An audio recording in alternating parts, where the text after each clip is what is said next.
Hi there. Are we ready for another story? This is out of the big Dr. Seuss book. Remember this book? Six by Seuss. There's Horton. I think that's the Grinch. That looks like Myrtle the Turtle. I'm not sure who all these creatures are. Let's read on and see. This story is called And to Think That I Saw It on Mulberry Street.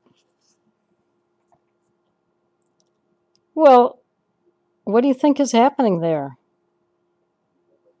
Looks like there's some crazy animal, maybe an antelope or a deer, pulling a cart with a guy riding in it. Crazy. Here's the story. When I leave home to walk to school, Dad always says to me, "Marco, keep your eyelids up and see what you can see." But when I tell him where I've been and what I think I've seen, he looks at me and sternly says, "Your eyesight's much too keen." Keen means good. "Stop telling such outlandish tales. Stop turning minnows into whales." Now, what can I say when I get home today? All the long way to school and all the way back, I've looked and I've looked and I've kept careful track, but all that I've noticed except my own feet was a horse and a wagon on Mulberry Street. That's nothing to tell of. That won't do, of course. Just a broken down wagon drawn by a horse. That can't be my story. That's only a start. I'll say that a zebra was pulling the cart. Stripes. And that is a story that no one can beat when I say that I saw it on Mulberry Street. Yes, the zebra is fine, but I think it's a shame. Such a marvelous beast with a cart that's so tame.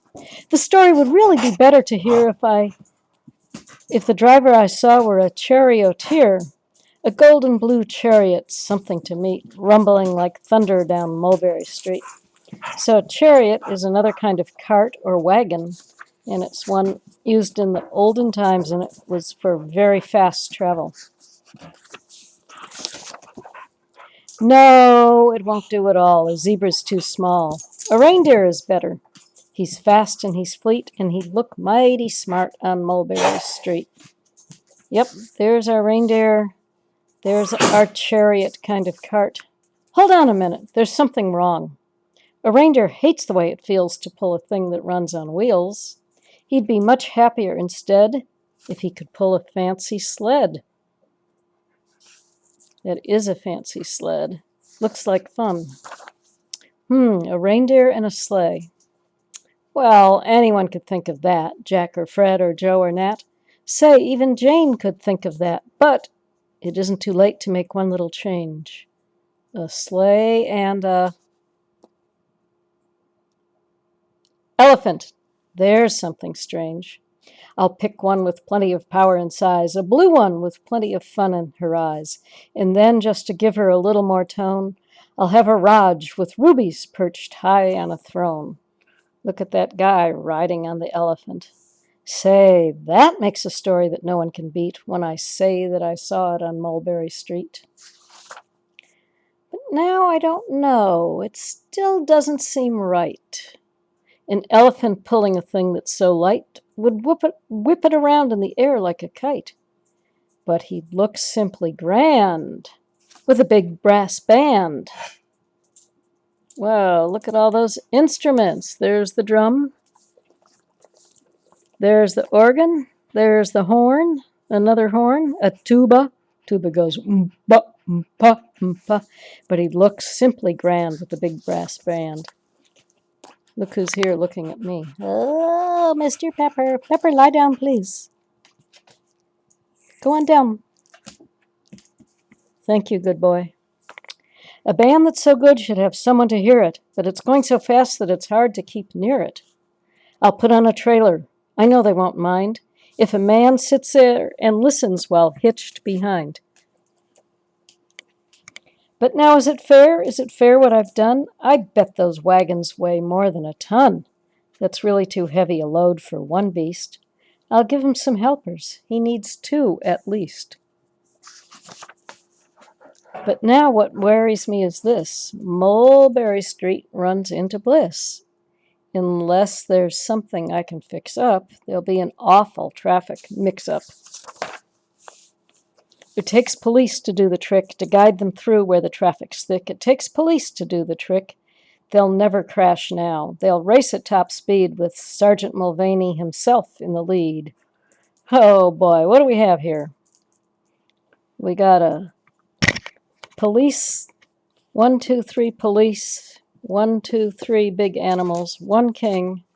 How many people in this band? 1, 2, 3, 4, 5, 6, 7, and 1 man in the trailer behind.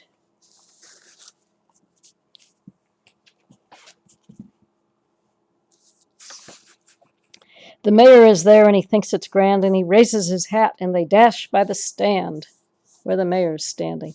And the mayor is there and the aldermen too and waving big banners of red, white, and blue. And that is the story that no one can beat when I say that I saw it on Mulberry Street. With a roar of a motor, an airplane appears and dumps out confetti while everyone cheers. And that makes a story that's really not bad, but it still could be better.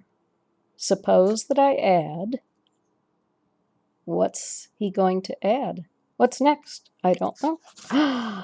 A Chinese man who eats with sticks. A big magician doing tricks. A 10-foot beard that needs a comb. No time for more. I'm almost home. I swung round the corner and dashed through the gate. I ran up the steps and it felt simply great, for I had a story that no one could beat, and to think that I saw it on Mulberry Street. But Dad said quite calmly, "Just draw up your stool and tell me the sights on the way home from school." There was so much to tell, I just couldn't begin. Dad looked at me sharply and pulled at his chin. He frowned at me sternly from there in his seat. Was there nothing to look at? No people to greet? Did nothing excite you or make your heart beat? Nothing, I said, growing as red as a beet, but a plain old horse and wagon on Mulberry Street. Well, that kid has a lot of fun imagining his stories, doesn't he? Think about this. If you were going to tell a story and have somebody write it down here for you, what would your story be? What would you like to see on your street today? Maybe you can tell me in another video or tell Mama or Daddy, and they can write down your story for you. Okay, bye.